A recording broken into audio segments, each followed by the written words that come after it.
Salam sejahtera dalam kasih Tuhan kita Yesus Kristus. Bapak Ibu Saudara yang dikasihi Tuhan Yesus, pada kesempatan kali ini kita akan merenungkan firman Tuhan dengan tema yang kami beri judul, yaitu puasa sebagai disiplin rohani. Nah, Bapak Ibu Saudara, pada saat ini kalau kita melihat kalender liturgi, kita sedang memasuki masa-masa Prapaskah ya. Jadi mulai dari Rabu Abu sampai dengan Sabtu Sunyi. Nah, saat inilah banyak di antara orang-orang Kristen yang melakukan puasa. Nah, kalau dilihat dari ayat yang manakah yang menyatakan bahwa kita untuk berpuasa? Sebelumnya kita lihat pada firman Tuhan, yaitu pada Matius 9 ayat 14 sampai 15. Demikian firman Tuhan. Kemudian datanglah murid-murid Yohanes kepada Yesus dan berkata, "Mengapa kami dan orang-orang Farisi berpuasa, tetapi murid-muridmu tidak?" Jawab Yesus kepada mereka, "Dapatkah sahabat-sahabat mempelai laki-laki berduka cita selama mempelai itu bersama mereka? Tetapi waktunya akan datang, mempelai itu diambil dari mereka, dan pada waktu itulah mereka akan berpuasa." Nah, berpuasa dalam hal ini adalah kebiasaan bangsa Yahudi. Biasanya berpuasa ini dilakukan ketika berduka cita atau menyatakan penyesalan, pertobatan, dan juga masa pengampunan. Mereka akan berpuasa. Nah, dalam hal ini, walaupun di sini kita lihat tidak ada kata dalam ayat Alkitab yang menyatakan secara jelas bahwa orang Kristen itu wajib berpuasa, namun kita dapat menarik prinsip dari perkataan Tuhan Yesus pada ayat yang tadi, bahwa kata ketika tiba saatnya mempelai laki-laki itu diambil dari mereka, maka murid-murid akan berpuasa. Nah, saat itu adalah sekarang, sampai Tuhan Yesus datang kembali,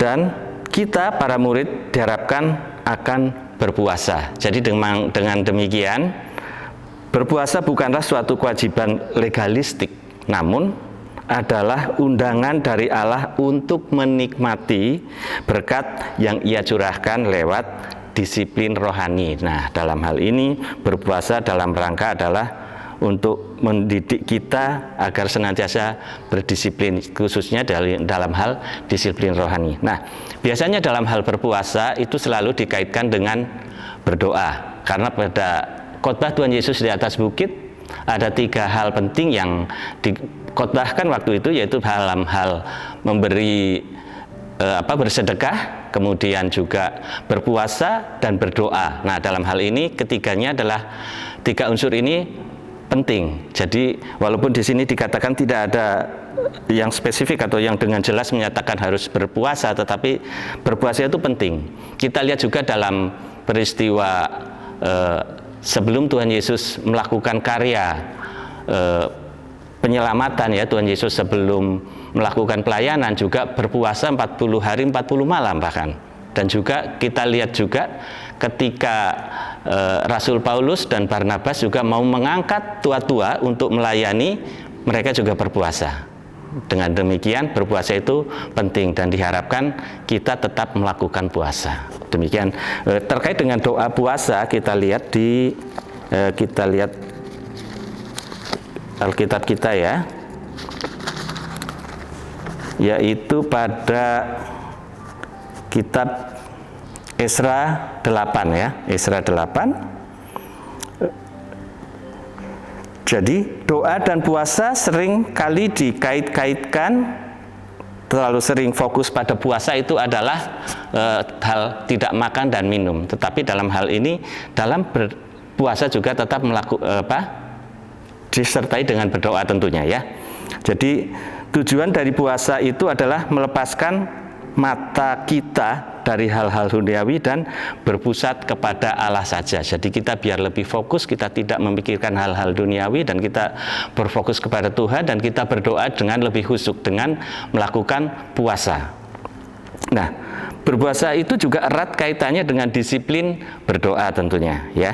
Dalam Matius 6, pembicaraan Tuhan Yesus akan berpuasa digandengkan dengan disiplin berdoa tadi saya sebutkan ya.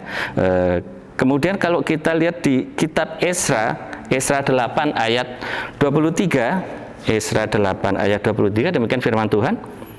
Jadi berpuasalah kami dan memohonkan hal itu kepada Allah, dan Allah mengabulkan permohonan kami. Nah, dalam hal ini berpuasa dan berdoa adalah hal-hal yang sangat erat kaitannya.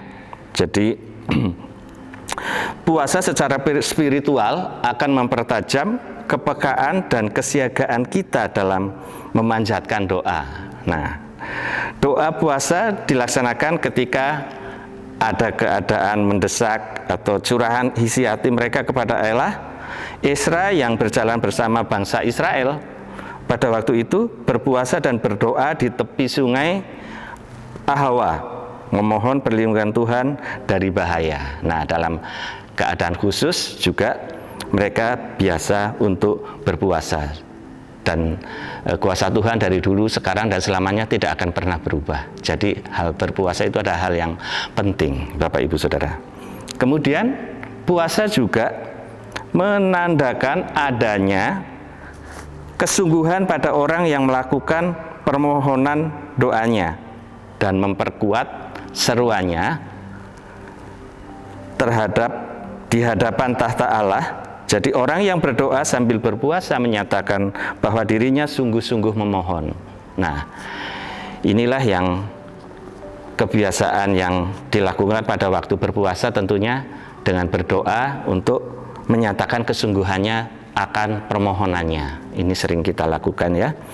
Kemudian bagaimana berpuasa yang benar menurut Alkitab? Nah, berpuasa yang benar kita dapat lihat beberapa. Di antaranya yang pertama adalah berpuasa yang benar adalah dengan merendahkan diri. Artinya menyadari kebesaran dan kasih Tuhan Yesus dan keberadaan diri sendiri sebagai manusia yang lemah. Seperti yang dikatakan dalam Alkitab, yaitu tepat Esra 8 ayat 21. Demikian firman Tuhan. Kemudian di sana, di tepi sungai Ahawa itu, aku memaklumkan puasa supaya kami merendahkan diri di hadapan Allah kami dan memohon kepadanya jalan yang aman bagi kami, bagi anak-anak kami, dan segala harta benda kami. Nah, dalam demikian ya, jadi doa dalam berpuasa itu adalah upaya menunjukkan untuk bahwa kita merendahkan diri di hadapan Allah. Nah, kemudian untuk selanjutnya berpuasa yang benar menurut Alkitab, kita lanjutkan juga pada Yesaya ya, kitab Yesaya 58. Tuhan Yesus menegaskan agar umatnya tidak sibuk dengan urusan sendiri.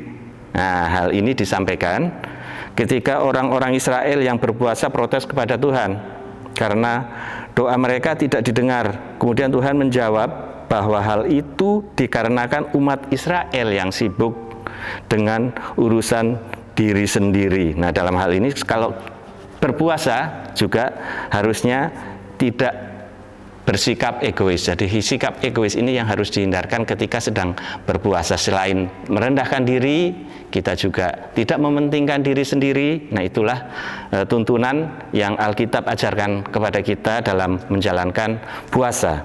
Kemudian Alkitab juga menyebutkan bahwa umat Kristiani yang sedang berpuasa harus menunjukkan kasih kepada sesama. Nah, ini seperti disebut dalam kitab Yesaya 58 ayat 6 dan 7. Jadi bukan berpuasa yang kukehendaki ialah supaya engkau membuka belenggu-belenggu kelaliman dan melepaskan tali-tali kuk, supaya engkau memerdekakan orang yang teraniaya, supaya engkau memecah-mecah rotimu bagi orang yang lapar, dan membawa ke rumahmu orang miskin yang tak punya rumah. Dan apabila engkau melihat orang telanjang, supaya engkau memberi dia pakaian dan tidak menyembunyikan diri terhadap saudaramu sendiri. Hal ini jelas ya. Jadi dalam menjalankan puasa juga kita harus disertai juga menunjukkan kasih kita kepada sesama. Kemudian yang selanjutnya, tuntunan dalam berpuasa menurut Alkitab yaitu tidak berbuat jahat, ya. Umat Kristen yang berlaku jahat kepada sesama tidak akan diindahkan puasanya. Seperti tercatat dalam Yesaya 58 ayat 4, demikian firman Tuhan, sesungguhnya kamu berpuasa sambil berbantah dan berkelahi serta memukul dengan tinju dengan tidak semena-mena. Dengan caramu berpuasa seperti sekarang ini, suaramu tidak akan didengar di tempat tinggi. Nah, dalam hal ini jelas ya, dalam berpuasa kita juga tidak boleh berbuat jahat apapun. Bukan tidak hanya dalam hal berpuasa pun kita juga tidak boleh berbuat jahat. Nah, demikian yang kami sampaikan pada sore hari ini. Nah, kita lihat di 1 Timotius 4 ayat 8. 1 Timotius 4 ayat 8, marilah kita membiasakan diri berpuasa sebagai latihan badani. Kita baca dulu 1 Timotius 4 ayat 8 ya. 1 Timotius 4 ayat 8. Demikian firman Tuhan. Latihan badani terbatas gunanya, tetapi ibadah itu berguna dalam segala hal karena mengandung janji baik untuk hidup ini maupun hidup yang akan datang. Nah, dengan demikian berpuasa itu adalah suatu langkah dalam hal latihan badani supaya bisa mengendalikan emosi. Misalnya bagi orang yang berpuasa tentunya kita dilatih untuk mengendalikan emosi kita ya. Jadi supaya bisa mengendalikan emosi untuk mempersiapkan tubuh kita sebagai bait Allah yang kudus dan berkenan sebagai ibadah kita yang sejati. Sehingga dalam hal ini berpuasa adalah merupakan latihan badani. Nah, namun juga harus diingat prinsip-prinsip yang tidak tentu kalah pentingnya dalam hal berpuasa itu perlu kita ingat ya, seperti di Yoel 2 ayat 13 di sini dikatakan koyakkanlah hatimu dan jangan pakaianmu.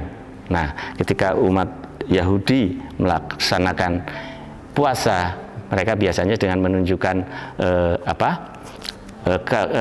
situasi berkabung ya, juga mengoyakkan baju, menaruh abu di atas kepalanya. Itu yang biasa dilakukan. Tapi yang terpenting dalam hal ini adalah bukan hal-hal fisik, seperti juga Tuhan Yesus katakan juga dalam hal berpuasa juga untuk tidak menampakkan ketika kita berpuasa, justru di sana kita diharapkan untuk meminyakin rambut kita, membasuh muka, dan kita tidak kelihatan loyo, lesu dan sebagainya. Itu harus tetap seperti biasa-biasa saja. Jadi kita menyembunyikan kalau kita sedang berpuasa, karena tujuan kita adalah untuk mendapat berkat surgawi, berkat Bapa. Jadi kita hal yang tujuan kita adalah murni untuk Bapa. Jadi bukan untuk dilihat orang, biar dilihat kelihatan kita tekun beribadah ya.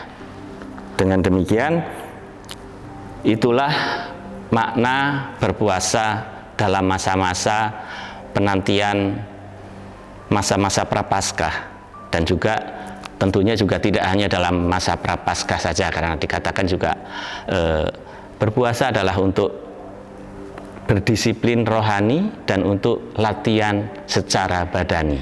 Demikian renungan kita kali ini. Tuhan Yesus memberkati.